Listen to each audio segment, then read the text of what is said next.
Hello students, I am Sonvi Singh. Today we are studying the topic insulators in transmission lines.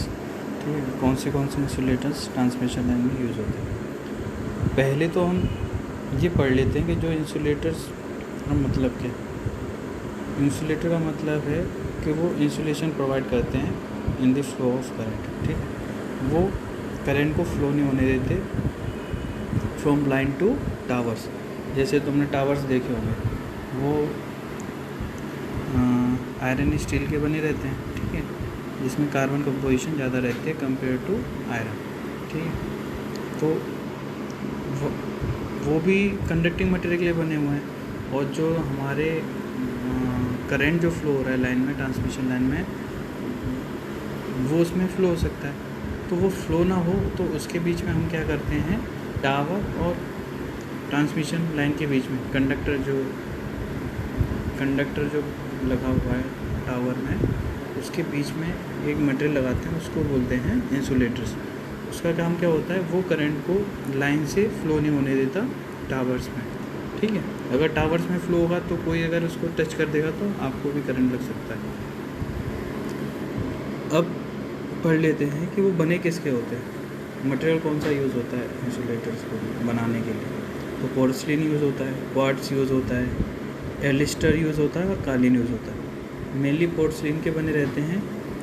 और अभी तुमने नए जो transmission lines हैं वहाँ पे हम ग्लासेस के भी देखे जाते हैं, जिसको हम क्वार्ट्ज बोलते हैं। ठीक है, और एलिस्टर और कालीन के बहुत कम रहते हैं। इंडिया में तो मेनली नहीं है, पर इंडिया में पोर्सलिन और क्वार्ट्ज के ज़्यादा देखे जाते हैं।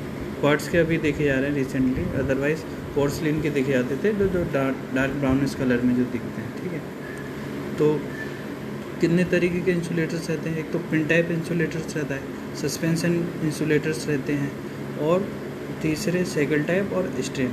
मेनली 4 टाइप के इंसुलेटर्स रहते हैं जो ज़्यादातर पूछे जाते हैं। ठीक है, इसमें हम पढ़ेंगे पहले पिन टाइप इंसुलेटर्स। ये इंसुलेटर वहाँ यूज़ होते हैं जहाँ पे आपकी वोल्टेज रेंज लेवल जो है वो अप टू 33 kV है, इससे ऊपर नहीं है। अगर वोल्टेज 33 kV से नीचे है लाइन का तो वहाँ पे पिन टाइप इंसुलेटर्स यूज़ होते हैं। अगर उससे ज़्यादा है तो वहाँ पे सस्पेंशन इंसुलेटर्स यूज़ होते हैं। पहले हम पिन टाइप इंसुलेटर देख लेते हैं, उसका डायग्राम से मैं बताता हूँ।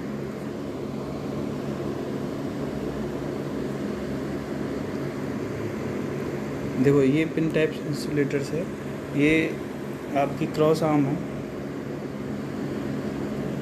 जो आपके पोल पे लगी रहती हैं, इनको क्रॉस आर्म बोलते हैं। जैसे हमारे हाथ हैं ऐसे इनको क्रॉस आर्म्स बोलते हैं। एक उस साइड होती है लेफ़्ट साइड और एक राइट साइड, उस पर ये माउंटेड हैं।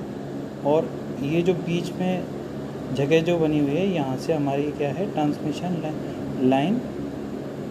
लाइन को रख दिया जाता है और बांध दिया जाता है। तो इस टाइप के इंसुलेटर को क्या बोलते हैं, पिन टाइप इंसुलेटर्स। और ये कहाँ पे यूज़ होता है, जहाँ पे लाइन की वोल्टेज 33 kV से नीचे है। ठीक है,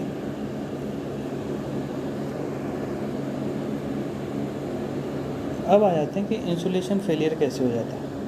ठीक है, insulation failure flash over voltage से। अगर पता लगा कि इसकी जो कैपेसिटी है हमारे पिन टाइप इंसुलेटर की वो है लेस देन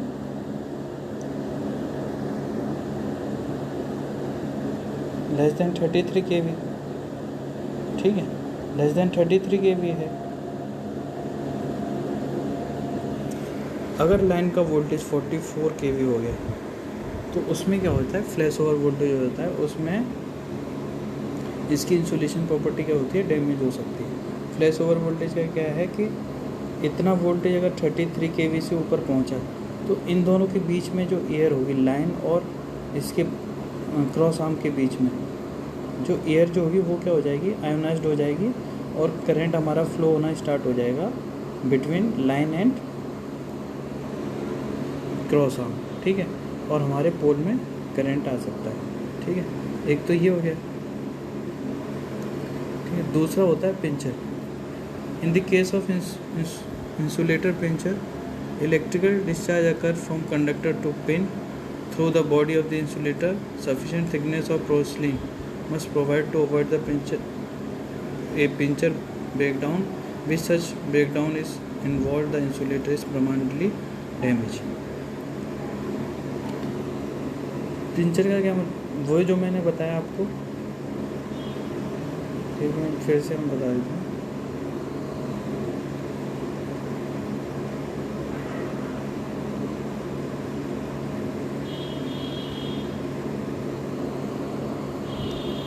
अब जो इसके पोर्सलिन का ब्राउनिश कलर जो लगाया है, इसकी जो फ्लैश ओवर की वोल्टेज से क्या होता है कि करंट फ्लो होना स्टार्ट हो जाएगा, और कभी कभी उसकी वजह से क्या होता है कि ये जो हमारा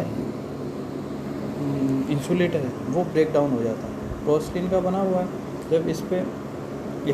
जब करंट इधर से फ्लो होने आती है तो एक फ्लैश ओवर वोल्टेज जनरेट होता है, एक स्पार्क प्रोड्यूस होता है, उसकी वजह से हमारा क्या है, ये वो है जो है इंसुलेटर जो है वो क्या हो जाएगा, ब्रेक डाउन हो जाता है। ठीक है, तो इसके बचने के लिए हम क्या करते हैं कि जो इंसुलेटर जिस उतने वोल्टेज सस्टेन कर सकता है उसी को वहाँ पे यूज़ करते हैं। अदरवाइज़ अगर हायर वोल्टेज में उसको यूज़ करेंगे तो हमारा क्या हो जाएगा, वो इंसुलेशन फेलियर हो सकता है। ठीक है,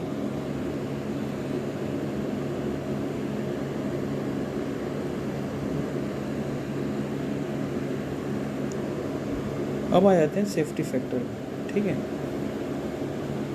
सेफ्टी फैक्टर देखा होगा, सेफ्टी फैक्टर का फॉर्मूला क्या है, puncture voltage divided by flash over voltage.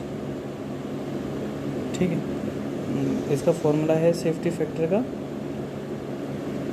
Puncture voltage over flash over voltage. अब देखो, ये हमेशा ग्रेटर देन 1 होना चाहिए। फ्लैश ओवर वोल्टेज क्या होना चाहिए, ज़्यादा होना चाहिए किससे, पिंचर वोल्टेज से। पिंचर वोल्टेज में क्या हो रहा है कि तुम्हारा करंट फ्लो नहीं